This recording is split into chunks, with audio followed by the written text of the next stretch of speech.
Hello बच्चों, चलिए प्रश्न पढ़ते हैं। निम्नलिखित प्रत्येक रैखिक समीकरण युग्म के लिए a1 बटा में a2 b1 बटा में b2 और c1 बटा में c2 ज्ञात कीजिए। इनसे निष्कर्ष निकालिए कि दिया गया रैखिक समीकरण युग्म दो प्रतिच्छेदी रेखाएं या संपाती रेखाएं या समांतर रेखाएं निरूपित करता है। तो 5x माइनस 4y प्लस 8 बराबर शून्य, 7x प्लस 6y माइनस 9 बराबर शून्य।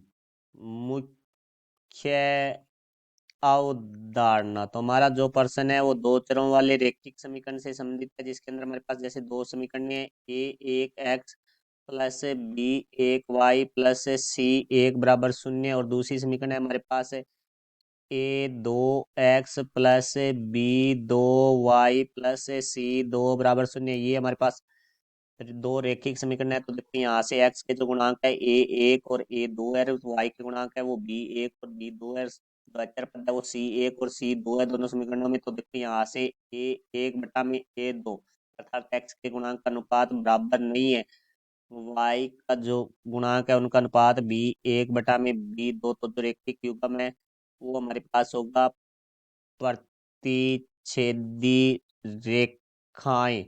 और दूसरी स्थिति हमारे पास आती है यदि हमारे पास a एक बटा में a दो बराबर है, b एक बटा में b दो बराबर नहीं है, c एक बटा में c दो। तो रैखिक युग्म है वो हमारा होता है समांतर रेखाएं। तो और तीसरी स्थिति हमारे पास आती है a एक बटा में a दो बराबर है, b एक बटा में b दो बराबर है, c एक बटा में c दो।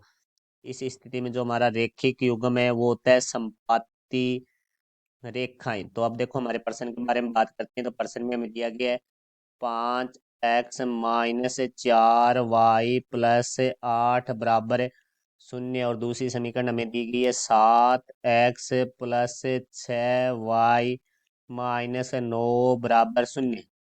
तो यहाँ से देखो a एक बटा में a दो, अर्थात x के जो गुणांक है उनका अनुपात है वो हमारे पास 5/7 आ जाएगा। फिर b एक बटा में b दो बराबर जो y का गुणांक है वो हमारे पास है -4/6 हो जाएगा। तो ये दो से कट रहा है हमारे पास, दो दूनी चार, दो तिया छह। तो यहाँ से देखो भाई b एक बटा में b दो बराबर आ जाएगा -2/3। फिर हम बात करेंगे c एक बटा में c दो, अर्थात अचर पदों का जो गुणांक वेक्टर पद है उनका जो अनुपात है वो हमारे पास आ जाएगा 8/-9। तो यहाँ से देखो c एक बटा में c दो बराबर आ गया -8/9। तो ये हमारे पास तीनों मान आ चुके हैं। अब हम यहाँ से देखते हैं तो a एक बटा में a दो बराबर नहीं है हमारे पास, b एक बटा में b दो। इसका अर्थ ये स्थिति हमने मुख्य उदाहरण में लिखी है। तो यहाँ से हम लिखेंगे तो रैखिक समीकरण